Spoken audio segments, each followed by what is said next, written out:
No princípio, quando o jardim do Éden florescia em sua plenitude, não havia guerra, nem medo, nem divisão.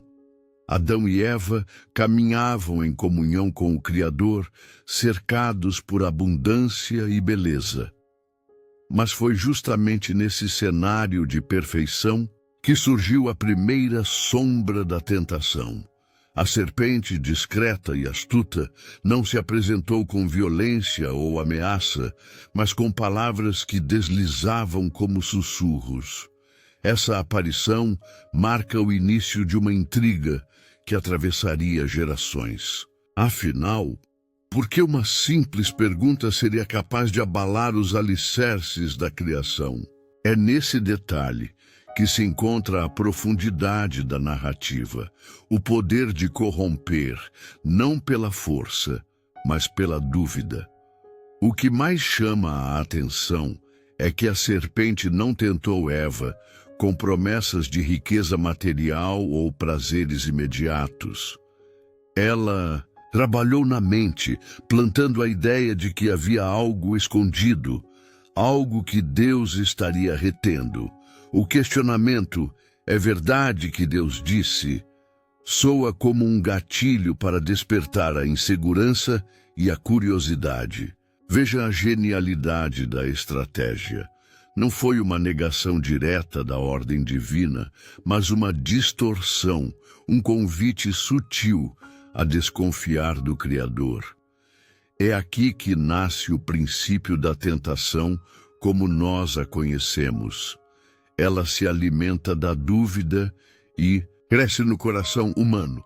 E quando Eva olha para o fruto, já não o vê com os mesmos olhos de antes.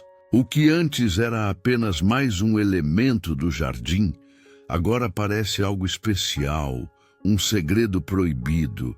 A narrativa bíblica não descreve o fruto em detalhes, mas a mente humana preenche as lacunas, dando a ele um brilho quase irresistível. E assim funciona a tentação. Ela altera a forma como percebemos a realidade. O objeto proibido ganha contornos de desejo. Não é curioso pensar que até hoje o que é proibido parece carregar um certo encanto? É como se a proibição despertasse em nós uma vontade ainda maior de experimentar.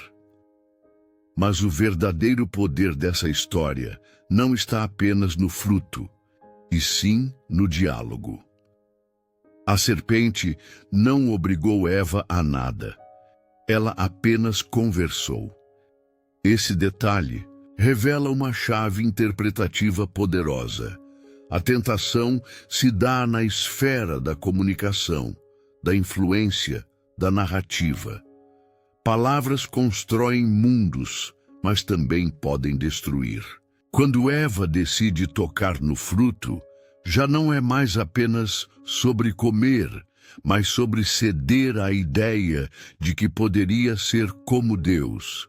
Essa ambição, sutilmente introduzida, é o motor que transforma a tentação em queda. E, de certa forma, não.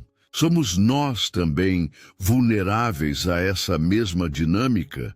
Quantas vezes escutamos vozes, internas ou externas, que questionam nossas convicções mais firmes? Quantas vezes um simples será foi suficiente para nos desviar do que acreditávamos? Ser certo? Essa pergunta ecoa desde o Éden até os nossos dias. Não é à toa que essa narrativa é tão marcante. Ela nos coloca diante de um espelho e revela nossa própria fragilidade diante da sedução das palavras. Há ainda um detalhe fascinante. A serpente aparece como criatura criada por Deus, parte do jardim, mas usada como instrumento do mal. Isso sugere que a tentação nem sempre vem de algo externo ou claramente perigoso, mas pode se manifestar por meio do que parece natural e inofensivo. É como se o mal se camuflasse dentro daquilo que já faz parte da vida cotidiana.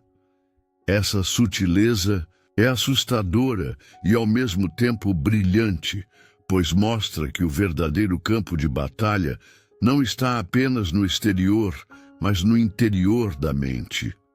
Quando Adão e Eva cedem, não estamos apenas diante de uma escolha pessoal, mas de uma ruptura cósmica.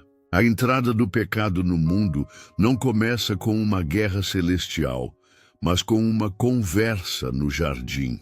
Esse detalhe reforça a força simbólica da tentação.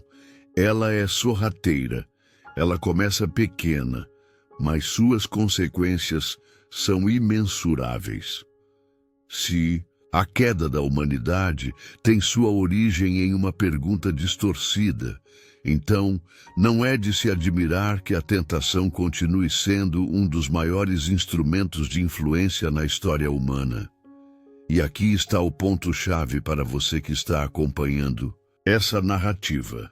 Perceber que essa cena do Éden não é apenas uma memória distante, mas o molde para todas as tentações que viriam depois. É como se a serpente tivesse inaugurado um método de atuação que atravessou séculos, tradições e culturas. O Éden não foi apenas um palco do primeiro erro, mas o laboratório de uma estratégia que continuaria sendo usada contra reis, profetas e até mesmo o próprio Messias. Quando saímos da cena do Éden e avançamos pelas páginas do Antigo Testamento, descobrimos que a figura do tentador não desaparece, mas se transforma. Nos primeiros escritos hebraicos, o nome Satanás não surge como o grande inimigo absoluto de Deus, mas como uma espécie de acusador, um adversário que se coloca diante do homem para testá-lo. Isso fica evidente no livro de Jó, onde Satanás não age por conta própria, mas aparece diante do trono celestial, questionando a fidelidade do servo de Deus.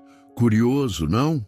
Ao invés de uma luta cósmica, encontramos quase um promotor de justiça, alguém que busca provar que o homem é falho. O que isso nos mostra é que no início a figura ainda estava em construção, ganhando contornos mais claros ao longo do tempo. O livro de Zacarias também nos oferece uma cena intrigante. O profeta vê Satanás ao lado do sumo sacerdote Josué, pronto para acusá-lo diante do Senhor. Não há fogo, nem espadas flamejantes, apenas o peso da acusação, da lembrança dos erros, da tentativa de minar a confiança. É fascinante notar como aqui o adversário não precisa criar uma nova tentação, mas apenas explorar a fragilidade já existente. Essa característica é central. A tentação não cria o mal do nada. Ela acende o que já existe na condição humana. Percebe como isso é sofisticado? É como se a estratégia fosse menos sobre ataque frontal e mais sobre manipulação de fraquezas. Mas talvez a curiosidade maior seja observar como, no Antigo Testamento, não havia ainda uma noção tão clara de um ser totalmente oposto a Deus, como veremos mais tarde no Novo Testamento. O termo Satã, em hebraico, significa literalmente adversário, podendo se aplicar a inimigos humanos como guerreiros ou opositores políticos. Em algumas passagens, anjos enviados pelo próprio Deus são chamados de Satã, por se colocarem contra alguém. Isso nos mostra como a compreensão foi se desenvolvendo e como a imagem do grande inimigo do Criador foi, aos poucos, se consolidando. E aqui cabe a pergunta: em que momento esse acusador se transformou no príncipe das trevas que conhecemos. Ao estudarmos esse processo, percebemos que o contato com outras culturas, especialmente durante o exílio babilônico, teve um papel decisivo. Foi nesse período que o povo judeu entrou em contato com crenças que falavam de espíritos malignos, de forças que lutavam contra a divindade, e isso influenciou sua visão sobre Satanás. É como se a experiência histórica tivesse moldado a compreensão teológica. O sofrimento, a opressão, o exílio. Tudo isso pedia uma explicação mais ampla. Afinal, por que o povo de Deus passava por tanta dor? A figura de um inimigo espiritual começava a responder a essas inquietações. E não é interessante pensar que quanto mais Israel enfrentava crises, mais a figura de Satanás se fortalecia. O inimigo, que no início parecia apenas um acusador, vai ganhando proporções maiores, até ser visto como a força que inspira a idolatria, que corrompe reis e que engana nações inteiras. O que era apenas um nome genérico, adversário, passa a se tornar um título próprio, uma identidade sombria que atravessa os séculos. É como se estivéssemos assistindo ao nascimento de um vilão que se prepara para entrar em cena em sua forma plena, apenas mais tarde, no confronto direto com o Messias. Ao observarmos isso, percebemos também uma lição profunda. As ideias não nascem prontas, elas evoluem. A própria noção de Satanás foi sendo lapidada ao longo da história de Israel, à medida que o povo buscava sentido para suas experiências. Isso reforça a ideia de que a tentação não é apenas uma questão individual, mas também coletiva. É um reflexo do contexto, da cultura, das lutas e derrotas que um povo enfrenta. Talvez por isso essa figura tenha atravessado milênios, porque se adapta ao cenário histórico, sempre se apresentando de acordo com as dores e fragilidades de cada geração. E aqui cabe uma pergunta direta para você que está assistindo. Já tinha parado para pensar que a imagem que temos hoje de Satanás é fruto de uma longa construção histórica e teológica? Não surgiu pronta, não caiu do céu com chifres e tridente. Ela foi moldada ao longo dos séculos a partir de relatos, experiências e até mesmo influências externas. Essa descoberta muda a forma como lemos os textos, não é? E se você achou essa parte instigante, aproveite para compartilhar nos comentários o que mais lhe surpreendeu até aqui.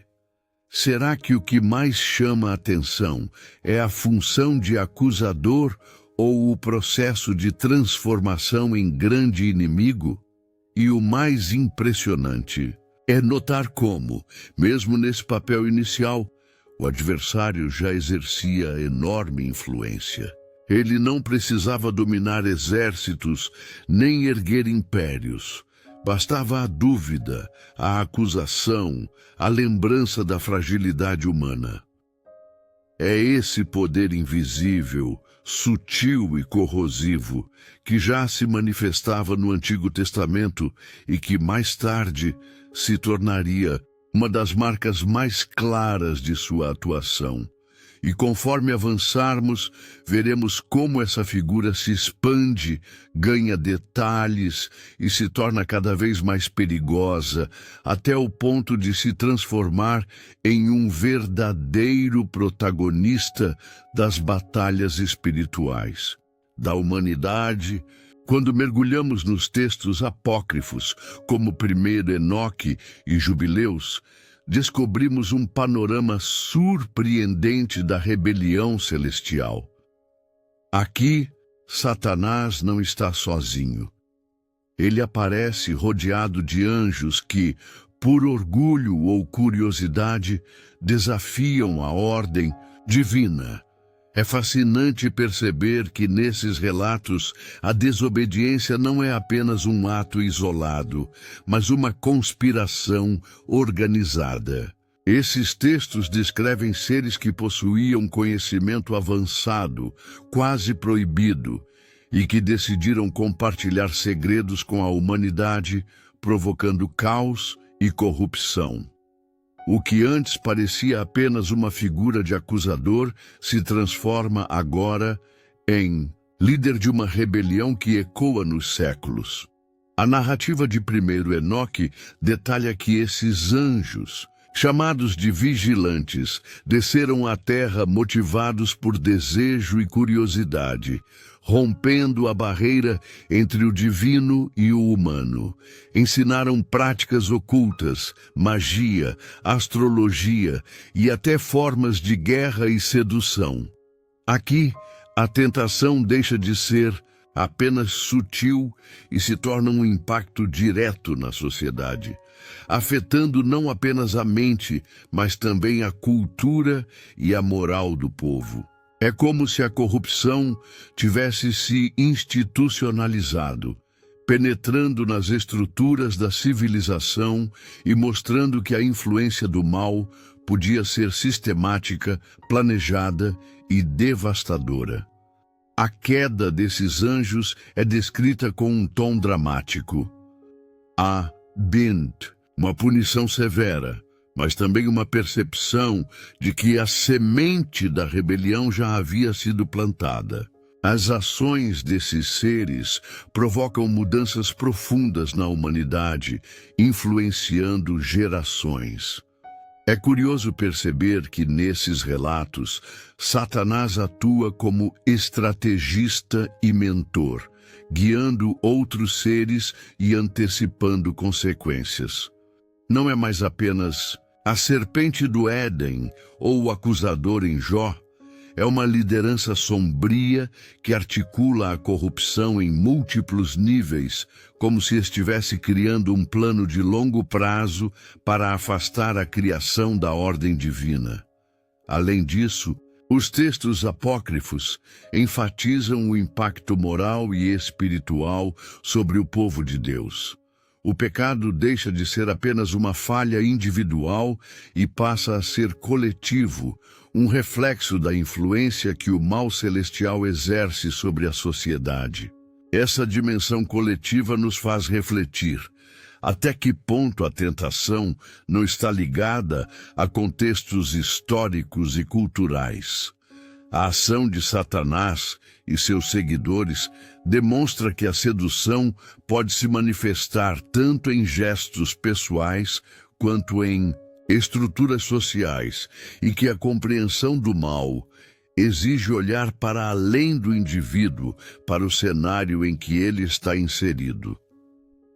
Outra curiosidade fascinante é que os textos apócrifos descrevem esse processo como inevitável em certa medida, mas não sem consequências. Os anjos caídos são condenados, mas a humanidade continua a lidar com os efeitos de suas ações. É um ciclo de causa e efeito que nos mostra que a tentação e o mal têm ramificações que ultrapassam o imediato. O que um ser celestial faz pode repercutir por milênios, e o que aprendemos com esses textos é que o poder da tentação pode ser multiplicador, afetando gerações inteiras, assim como a dúvida lançada no Éden. Interessante também notar como esses relatos mostram uma complexidade moral. Nem todos os anjos caíram pelo puro mal, mas muitos pela curiosidade e desejo de transcender limites. Isso sugere que a tentação muitas vezes se camufla como algo positivo, algo que parece elevar, ensinar ou libertar. Satanás e seus aliados, então, operam como mestres da persuasão, fazendo com que o mal pareça desejável e inevitável. Não é à toa que essas histórias ainda ressoam. Elas nos ensinam que discernir intenção e consequência é mais difícil do que parece. Ao analisarmos essas tradições, percebemos que a visão de Satanás como líder de uma rebelião é complementar à ideia apresentada no Antigo Testamento. Ele não é apenas acusador ou adversário de indivíduos, mas estrategista de uma operação cósmica. Essa perspectiva amplia nossa compreensão. A tentação não é apenas uma escolha humana, mas uma influência organizada, quase institucional, que atua nos bastidores da história, moldando eventos e culturas. É um olhar que desperta curiosidade, pois nos leva a questionar como o bem e o mal interagem nos bastidores do mundo. Chegamos a um ponto crucial da narrativa: o confronto direto entre Satanás e Jesus. Nos evangelhos, vemos o tentador confrontando o Messias no deserto, um cenário desolado e simbólico, que revela muito sobre as estratégias do mal.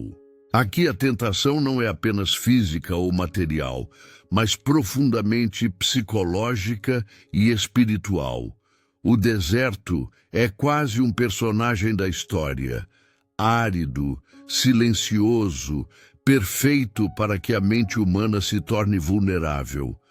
É nesse espaço que se desvela o poder da manipulação, que combina dúvida, desejo e interpretação distorcida da palavra divina. O método usado contra Jesus é fascinante. Satanás apela simultaneamente à fome, à vaidade e ao poder.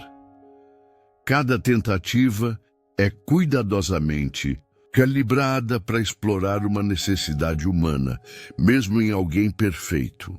Imagine, o Messias, faminto e sozinho, é convidado a transformar pedra em pão, a conquistar a glória de forma imediata e a dobrar-se diante do poder temporal.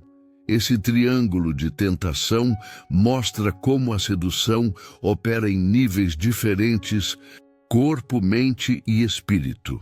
É uma lição valiosa.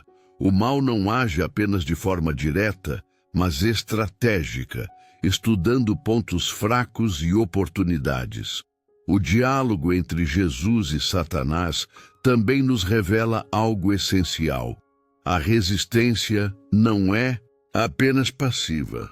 Cada resposta de Cristo é fundamentada na palavra de Deus, mas também na compreensão profunda da própria identidade e missão. Isso mostra que conhecimento e consciência são armas poderosas contra a influência do mal. O interessante é que mesmo o Filho de Deus é testado. A tentação não escolhe nível ou poder. Essa narrativa deixa claro que a habilidade de resistir está menos em força física e mais em discernimento e clareza moral. Mas o deserto não foi o único palco de influência do tentador. Durante o ministério de Jesus, vemos estratégias mais sutis, questionamentos, provocações, desafios à fé dos discípulos e manipulação de percepções. O inimigo não precisava confrontar diretamente a divindade.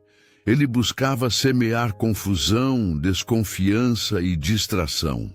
Aqui, aprendemos que a tentação muitas vezes não é visível, não grita, mas sussurra, se infiltra em dúvidas, interpretações distorcidas e expectativas humanas. A sutileza é o ponto central dessa batalha. Outra característica notável é que Satanás sempre tenta redefinir a realidade, oferecendo atalhos ou soluções fáceis. No deserto, ele ofereceu poder e reconhecimento sem o caminho da obediência. Nos evangelhos, vemos como ele continua tentando distorcer a percepção do certo e errado, influenciando decisões e corações. Essa manipulação da realidade é uma marca registrada da tentação. Ao observar isso, podemos refletir: quantas vezes somos levados a enxergar caminhos fáceis como soluções, sem perceber as consequências ocultas que eles trazem? Interessante também notar que cada tentativa, cada teste, reforça a diferença entre conhecimento e interpretação. Jesus responde citando a Escritura, mas, mais que isso, demonstra entendimento profundo do propósito e da ordem divina. A lição aqui é clara. A tentação atua para confundir, mas a clareza da missão e a conexão com princípios sólidos podem neutralizar seu efeito. Isso nos leva a pensar sobre a importância de discernir não apenas informações, mas intenções e significados, algo essencial para quem estuda a história teológica e quer compreender os mecanismos da influência do mal. O deserto e o ministério de Jesus também nos ensinam sobre paciência e estratégia do adversário. Ele não força, não impõe, mas espera o momento certo, observa o estado emocional e psicológico e então age. A tentação é paciente, estudiosa, quase científica. É como se tivéssemos um manual de manipulação diante de nós e, ao analisá-lo, percebemos que a vulnerabilidade humana é explorada de formas complexas, refinadas e muitas vezes imperceptíveis. Isso aumenta nossa compreensão histórica. A luta contra o mal não é apenas espiritual, mas também intelectual e psicológica. Agora proponho uma reflexão para você. Ao estudar essas estratégias de Satanás, quais paralelos você identifica com influências e manipulações modernas? Será que a forma de enganar mudou ou apenas se sofisticou? Compartilhe nos comentários suas observações, pois a interação enriquece o entendimento de todos. Quando olhamos para a história de Israel, percebemos que a atuação de Satanás vai além das tentativas individuais e se expande para a esfera coletiva. O povo de Deus frequentemente se viu diante da sedução de deuses estrangeiros, cultos pagãos e práticas que prometiam prosperidade ou proteção imediata. A idolatria, tão repetidamente condenada pelos profetas, não era apenas uma questão de desobediência, mas um reflexo da astúcia do inimigo em explorar desejos, medos e inseguranças do povo. É fascinante perceber que a tentação pode atuar em massa, moldando culturas inteiras sem disparar uma espada sequer. Os profetas frequentemente denunciavam essas influências, alertando que os reis e a população estavam sendo guiados por forças ocultas que se apresentavam sob a forma de promessas de prosperidade e segurança. A sedução espiritual, portanto, era estratégica e abrangente. Não se tratava apenas de indivíduos cometendo falhas, mas de sistemas e estruturas sendo corrompidos. Ao estudar essas narrativas, fica evidente como o mal pode operar por meio da aparência do bem, daquilo que parece conveniente ou vantajoso. Quantas vezes, até hoje, podemos ver sistemas de pensamento ou líderes que seduzem sem mostrar a face sombria de suas ações? Um ponto que chama a atenção é a persistência da tentação ao longo do tempo. Desde Moisés até os últimos profetas, Israel enfrentou ciclos de fidelidade e apostasia, de vitória e queda. Satanás não é descrito como um invasor isolado, mas como alguém que aproveita oportunidades, que se infiltra nas brechas da fé e do compromisso do povo. Ele se adapta, observa e espera o momento certo. Essa estratégia de longo prazo nos ensina algo poderoso sobre a natureza da influência. Ela raramente é abrupta, é sutil, gradual, quase imperceptível, até que as consequências sejam irreversíveis. Outro elemento fascinante é como a idolatria é retratada como sedução emocional e social, não apenas teológica. O povo de Israel era constantemente atraído por rituais, festas e promessas de conforto e sucesso. O adversário sabia que a tentação funciona melhor quando combina desejo pessoal com aceitação social. Em outras palavras, o mal se disfarça de normalidade e conformidade, aproveitando-se da necessidade humana de pertencimento. Essa percepção histórica revela que a tentação não é apenas moral, mas também psicológica, social e cultural. É importante destacar que, apesar da pressão externa, os textos bíblicos mostram resistência e reforma.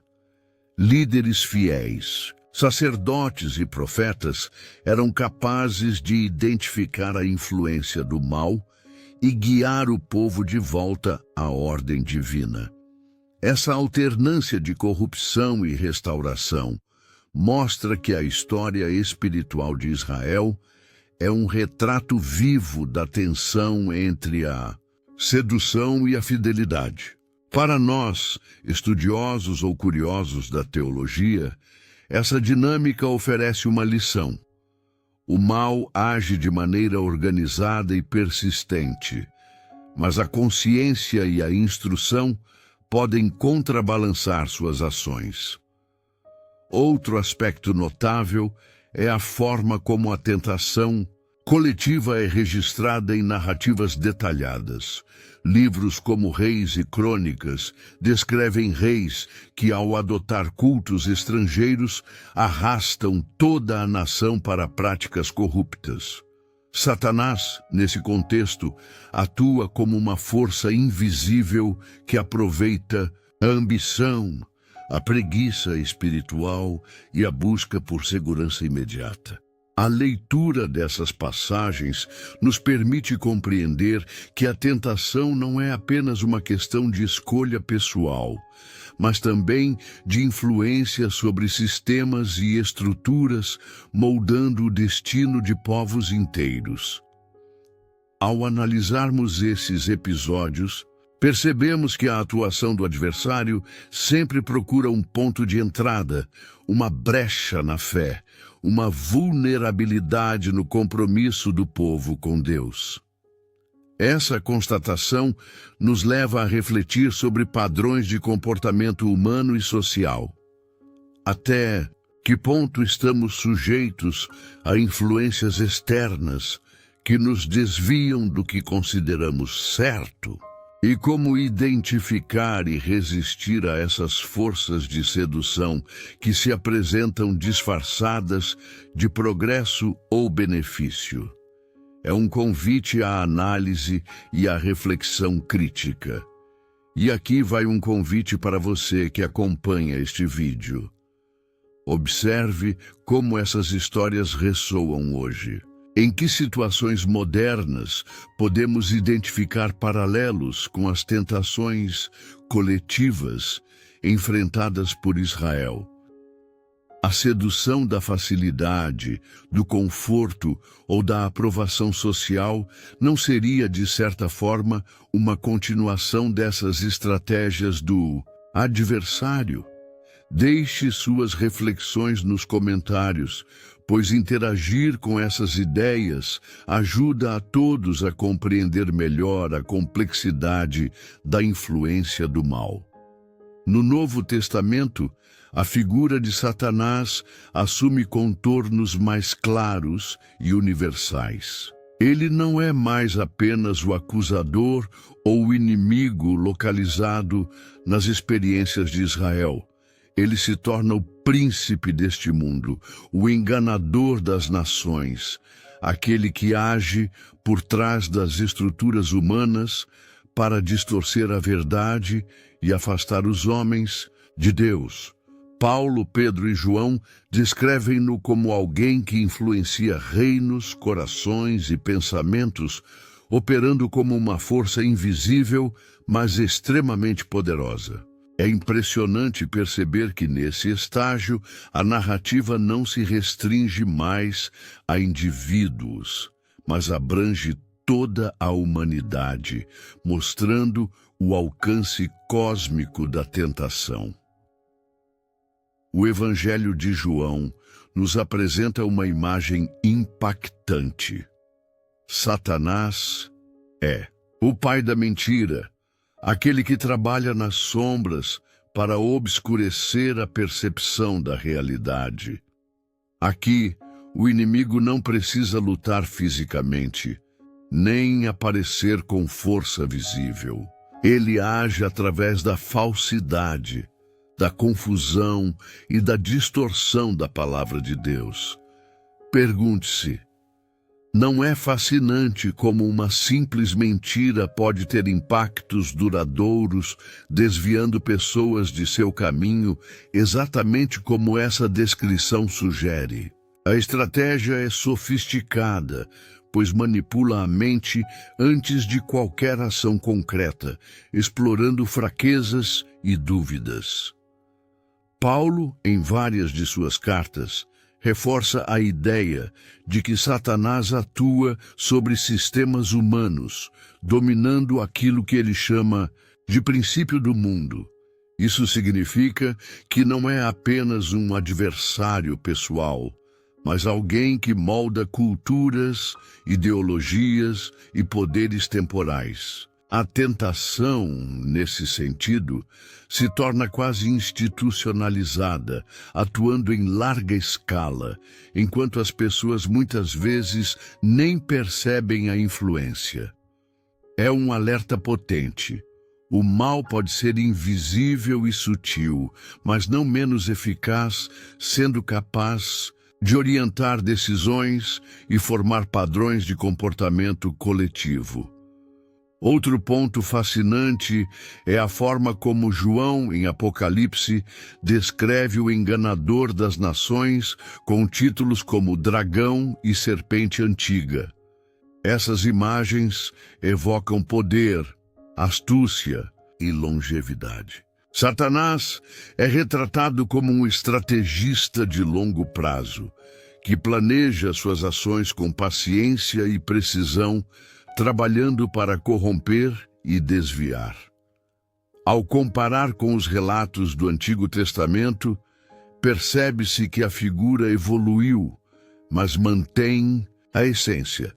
Usar o engano, a persuasão e a exploração da vulnerabilidade humana como ferramentas primordiais de sua influência.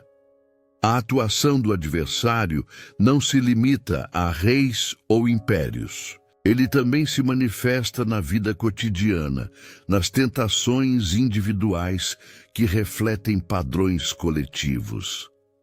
Paulo alerta que o diabo pode mascarar-se de anjo de luz, tornando-se ainda mais perigoso, porque seduz de maneira disfarçada, quase imperceptível. Isso reforça a ideia de que discernimento e consciência crítica são essenciais, não apenas para resistir, mas para compreender o modo de operação do inimigo. E aqui surge a questão: quantas vezes a sedução se apresenta de forma tão sutil que só percebemos tarde demais? Além disso, a abordagem do Novo Testamento mostra uma progressão teológica. Enquanto o Antigo Testamento enfatizava a acusação e a prova, os escritos cristãos focam na influência sobre o mundo, na corrupção de sistemas e na enganação de massas. Essa evolução revela um entendimento mais abrangente sobre o mal, não apenas como força espiritual, mas como agente histórico e social, atuando sobre pensamentos, políticas e ideologias. É como se a tentação tivesse se profissionalizado, expandindo sua influência de indivíduos para sociedades inteiras. Interessante também notar que, mesmo com esse poder e alcance, o Novo Testamento enfatiza que Satanás não é absoluto. Sua atuação é limitada pela autoridade de Deus e pela missão de Cristo. Cada alerta, cada epístola, cada narrativa busca conscientizar os leitores sobre os métodos de engano e o risco da complacência, mas também oferece caminhos de resistência. Esse equilíbrio entre ameaça e esperança é crucial para compreender a narrativa teológica. O mal é real, estratégico e potente, mas jamais invencível. E aqui vai um ponto para reflexão e interação. Ao acompanhar a descrição do adversário no Novo Testamento, quais paralelos você vê com influências invisíveis na sociedade moderna, ideologias ou sistemas de pensamento? A complexidade dessa atuação não é apenas histórica, mas também atual, e sua análise crítica nos ajuda a compreender como o mal se adapta ao contexto. Deixe sua opinião nos comentários, pois interagir com essas ideias amplia a compreensão de todos. Quando chegamos ao Apocalipse, a narrativa sobre Satanás atinge uma dimensão épica e cósmica. Aqui, ele não é apenas um adversário individual ou coletivo. Torna-se o dragão, a serpente antiga que manipula impérios, nações e sistemas inteiros. As imagens apocalípticas são poderosas. Ele surge com grande astúcia, conduzindo a besta e enganando toda a humanidade. É um retrato impressionante da tentação em escala global, onde a influência não se restringe ao coração de uma pessoa, ou mesmo a um povo, mas penetra em estruturas sociais, políticas e econômicas, moldando a história do mundo. O poder da sedução é o elemento central nessa visão. Satanás engana com promessas de riqueza, poder e segurança, apresentando a corrupção como caminho atraente e inevitável. O texto mostra como ele consegue manipular grandes massas, fazendo com que sociedades inteiras aceitem a mentira como verdade. É fascinante perceber que o Apocalipse não descreve apenas um conflito espiritual. Ele revela padrões de influência que ecoam até hoje, mostrando que a tentação não desaparece, apenas se transforma de acordo com a época, adaptando-se aos medos, desejos e vaidades humanas. A atuação do dragão junto à besta evidencia a dimensão estratégica do adversário. Ele não age de maneira improvisada, mas como um comandante experiente, arquitetando sistemas de controle e manipulação. Esse controle se manifesta tanto em governos quanto em religiões, instituições e ideologias, onde a verdade é distorcida e a moralidade se torna relativa. A tentação se profissionaliza e se torna coletiva, demonstrando que o poder do mal é mais eficaz quando estruturado e apoiado por sistemas humanos. A reflexão é inevitável. Quantas vezes a história humana mostra líderes e impérios sendo guiados por interesses ocultos. Além disso, o Apocalipse enfatiza a persistência da astúcia do inimigo. Ele espera o momento certo para agir, explora crises e fraquezas e age de forma invisível, mas impactante. O dragão não se limita a confrontar frontalmente, mas trabalha na sombra, corrompendo corações e manipulando percepções. Essa descrição nos ensina sobre a paciência do mal. Ele não precisa agir rápido, sua eficácia está na persistência, na sutileza e na exploração contínua das vulnerabilidades humanas. É um padrão que atravessa toda a história bíblica e que podemos reconhecer em diversos contextos sociais contemporâneos. Outro ponto fascinante é como a visão apocalíptica conecta as ações do inimigo a consequências universais. A corrupção, a idolatria e a mentira têm ramificações que vão além do individual, afetando sociedades inteiras e alterando o curso da história. O mal é apresentado como um agente que manipula não apenas escolhas pessoais, mas eventos globais, reforçando a ideia de que a tentação é multifacetada e complexa. Essa percepção amplia a compreensão sobre a profundidade da influência de Satanás, mostrando que ele atua em níveis que muitas vezes escapam ao olhar superficial. A descrição apocalíptica também nos apresenta a necessidade de discernimento e vigilância. O engano é tão sofisticado que somente aqueles atentos e instruídos conseguem perceber suas armadilhas. O dragão seduz, oferecendo aparentes benefícios, criando um cenário em que a verdade é distorcida e a fidelidade é testada. Isso nos leva a refletir sobre a importância do estudo, da observação e da análise crítica, especialmente para aqueles que desejam compreender como forças invisíveis moldam culturas, crenças e comportamentos. Além disso, o Apocalipse reforça o contraste entre poder e limitação. Apesar de toda sua astúcia e alcance, Satanás não é absoluto.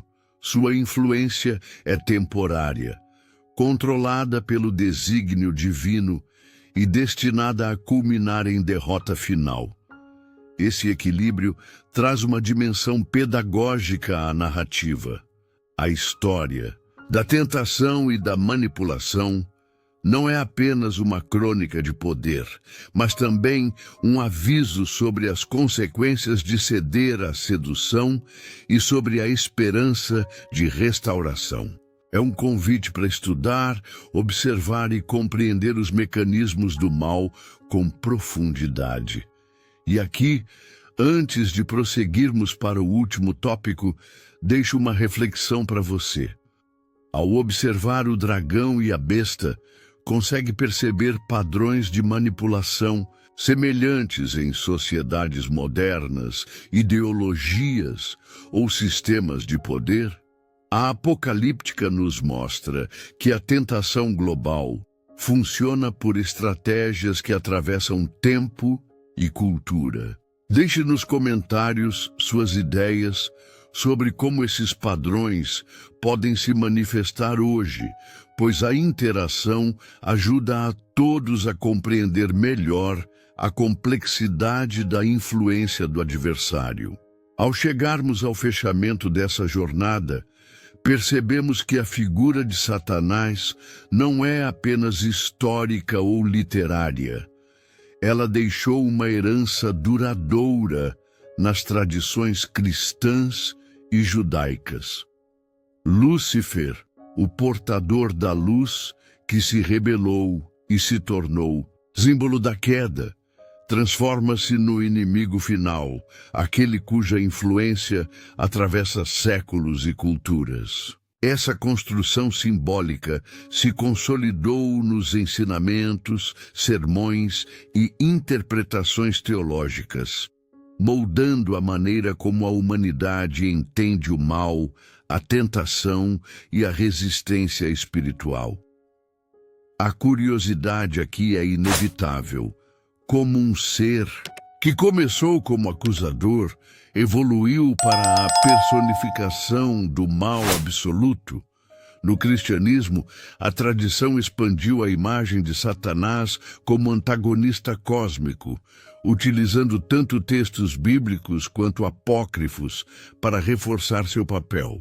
Lúcifer não é apenas um nome poético, mas um arquétipo que aparece em sermões, liturgias e iconografias, sempre lembrando que a desobediência, a vaidade e a rebelião têm consequências universais.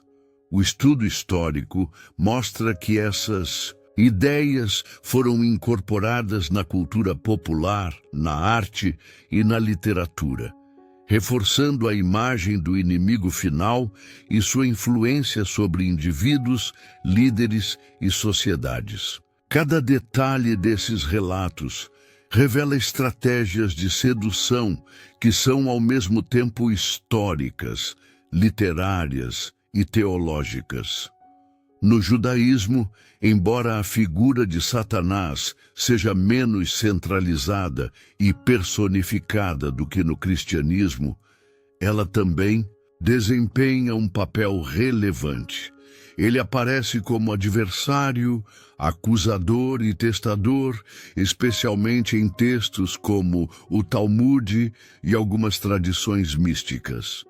Essa perspectiva reforça a ideia de que a tentação e a influência do mal não são apenas conceitos cristãos, mas uma preocupação teológica antiga ligada à compreensão das falhas humanas, da justiça divina e da necessidade de discernimento.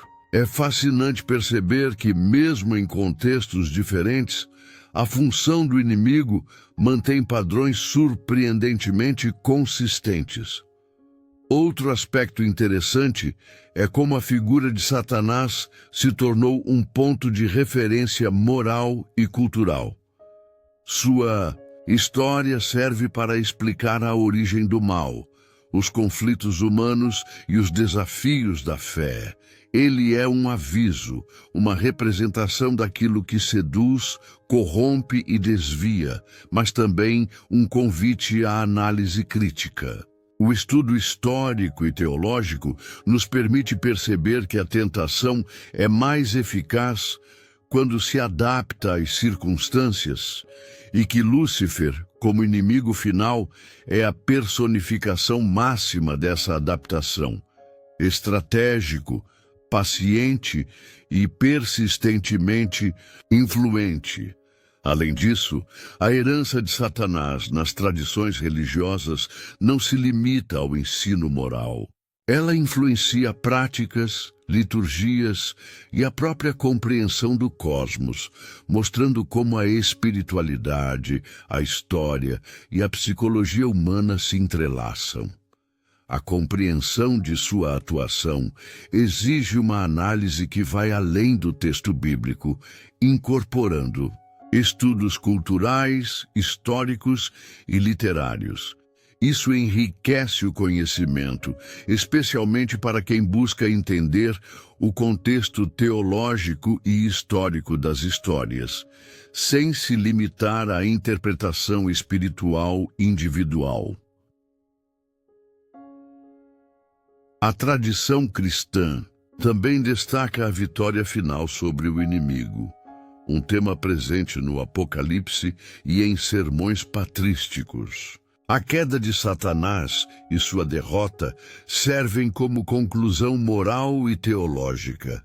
Mesmo o maior estrategista do mal não é invencível.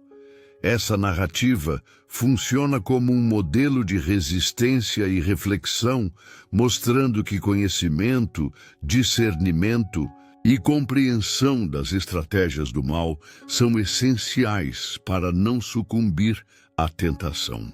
Para estudiosos, essa perspectiva fornece uma visão completa. O mal existe, é sofisticado, mas pode ser compreendido e combatido através da sabedoria e da observação crítica. Interessante ainda é perceber que a evolução da figura de Satanás, de acusador a inimigo final, reflete mudanças na teologia, na cultura e na história humana. Cada etapa, do Antigo Testamento aos Apócrifos, do Novo Testamento à tradição cristã e judaica, contribui para uma imagem multifacetada que mistura realidade espiritual, interpretação literária e observação histórica. É um convite ao estudo aprofundado. Compreender Satanás é também compreender como a humanidade tem lidado com o mal, a corrupção e a tentação ao longo dos séculos. E aqui, para encerrar este último tópico, deixo uma reflexão final. Ao estudar essa herança, como você percebe a relação entre história, cultura e influência do mal? Quais lições podemos extrair para interpretar padrões de manipulação e sedução nos dias de hoje? A análise crítica e o estudo detalhado permitem não apenas conhecer a história de Satanás, mas também compreender a complexidade do mal e suas estratégias. Ao chegarmos ao fim dessa jornada, é impossível não refletir sobre a magnitude da influência de Satanás ao longo da história. Desde sua origem como Lúcifer, passando pela rebelião dos anjos, as tentações do deserto, a sedução das nações e a personificação do mal no Apocalipse, vemos um padrão claro. A tentação atua de forma estratégica, paciente e multifacetada. É uma força que não se limita a momentos isolados, mas se infiltra na história, molda culturas e desafia a compreensão humana sobre o bem, o mal e a moralidade. Essa visão nos convida a olhar para o passado com atenção, a estudar com cuidado e a perceber que a história da tentação é, acima de tudo, uma história de influência, persuasão e consequências. Ao mesmo tempo, essa narrativa revela que o conhecimento e a consciência são nossas maiores ferramentas. Cada passo de Satanás é registrado, cada tentativa documentada, mostrando que compreender suas estratégias é fundamental para não sucumbir. Desde o deserto até os impérios, enganados, o que permanece claro é que discernimento, estudo e reflexão crítica são essenciais. A história bíblica, apócrifa e teológica nos dá pistas sobre como o mal opera, mas também nos ensina como resistir, mostrando que, mesmo diante do inimigo mais astuto, a verdade, a moralidade e a fé fundamentada têm poder para prevalecer. Agora, quero convidar você que assistiu até aqui a participar ativamente. Deixe nos comentários sua sugestão para o próximo tema do canal. Queremos saber qual história bíblica, narrativa apócrifa ou figura histórica você deseja explorar em detalhes. Cada comentário ajuda a moldar o conteúdo, trazendo debates, curiosidades e análises ainda mais profundas. E se você ainda não é inscrito, clique agora no botão de inscrição para não perder nossos vídeos, que continuam desvendando histórias, estratégias e mistérios que moldaram a humanidade e a fé ao longo dos séculos. Este é o lugar para estudar, refletir e se aprofundar com conteúdo sólido e detalhado. Lembre-se também que toda essa complexidade não é sem propósito. A Bíblia nos oferece palavras de esperança e encorajamento, mesmo diante da presença do mal. Como diz o Salmo 34, versículo 19, muitas são as aflições do justo, mas o Senhor o livra de todas. Esta mensagem nos lembra que, embora a tentação e a corrupção existam, há caminhos de resistência e proteção para aqueles que buscam compreensão e discernimento. O estudo atento da história de Satanás não é apenas acadêmico, é uma oportunidade de aprender, compreender padrões de comportamento e refletir sobre a forma como o mal atua em nossas vidas e sociedades. Ao final, é fascinante perceber que toda essa narrativa revela muito mais sobre nós mesmos do que apenas sobre Satanás. A tentação, a influência e o engano funcionam como espelhos, refletindo medos, desejos e fragilidades humanas. Cada história estudada, da rebelião dos anjos ao Apocalipse, nos ensina a identificar padrões, reconhecer sinais e desenvolver ferramentas de análise crítica. É como se, ao entender a atuação do adversário, aprendêssemos também a história da humanidade e da condição humana frente ao poder da persuasão e da sedução. Portanto, este vídeo não é apenas uma narrativa histórica ou teológica, é um convite à reflexão, ao estudo e à curiosidade. É uma oportunidade de enxergar as conexões entre texto, tradição e realidade, compreendendo que a influência do mal é estruturada, mas não invencível. Cada insight que você adquire ao longo dessa jornada é uma ferramenta para interpretar o passado, analisar o presente e se preparar para decisões mais conscientes no futuro. A história de Satanás se torna, assim, uma aula viva sobre estratégia, persuasão e resistência. E, antes de encerrar completamente, quero reforçar. Participe, comente, sugira temas, interaja com outros estudiosos e curiosos que acompanham o canal. Seu engajamento é fundamental para que possamos continuar explorando essas histórias de forma profunda e instigante. A pesquisa teológica, os textos apócrifos, os evangelhos e as tradições religiosas oferecem uma riqueza de informações que merecem ser estudadas, analisadas e discutidas. A curiosidade é a chave que abre portas para entender não apenas o mal, mas também os caminhos da fidelidade, do discernimento e da sabedoria humana. Por fim, lembre-se, o mal pode ser astuto, persistente e global, mas o conhecimento, a consciência e a análise crítica são capazes de neutralizar sua influência. Estudar a história de Satanás, sua origem, estratégias e impactos é um exercício de compreensão profunda que nos permite enxergar padrões e refletir sobre o mundo ao nosso redor. Continue explorando, continue questionando, continue aprendendo. Esta é a essência do canal. Transformar curiosidade em conhecimento, histórias em compreensão e narrativas em ferramentas para analisar o presente com olhos mais críticos e atentos.